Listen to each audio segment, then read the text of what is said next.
Во Македонија никнаа повеќе бранители на терминот Северна, а се очекуваше многу повеќе да скокнат во Грција.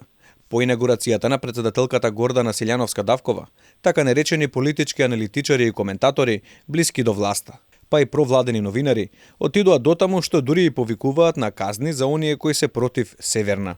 Оркестрирано удрија со жестока дезинформативна кампања, ширење лажни вести, па дури и повици до САД и Брисел да ја санкционираат председателката, бидејќи не ја изговорила кованицата. Новинарот кој не ја крие својата близина кон СДСМ, Зоран Иванов, јавно ги повика Вашингтон и Брисел со насилие да ја се спротистават на председателката Давкова. Како почна, како инаугуративно се промовираше, ако вака предизборно продолжи, ако Калето и Брисел бргу не им мавнат по 2-3 заушки во стилот, професорке, доста беше фолирање. Освен како прва жена председателка на Македонија, Гордана Силјановска-Давкова ќе биде запаметена и како прва на оваа функција, која што уште првиот ден постапи спротивно на уставот на државата, професорка по уставно право. Реториката на провладините новинари ја продолжија и ред ботови и скриени профили на социјалните мрежи со повици за санкции. Секој што работи против Преспанскиот договор оди на црна листа на САД. Амбасадорке, сега е време да докажете дали се тоа празни зборови или Силјановска ќе лета на црна листа. Новинарот Бранко Геровски вели дека домашните медиуми и аналитичарите блиски до СДСМ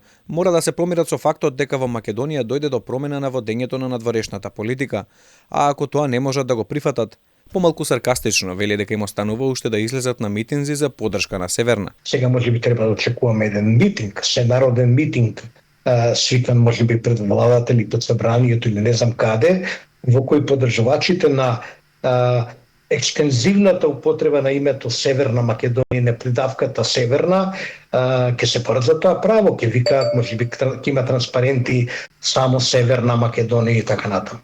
Тие мора да го прифатат фактот, ноторниот факт, или да го докажат спротивното, а не може да го докажат спротивното, дека председателката Гордана Силјановска-Давкова не го прекрши Преспанскиот договор. Тој додава дека ваквите повици за санкции и барања за користење на кованицата Северна нема да престанат додека поддржувачите на СДСМ не ја прифатат новата реалност.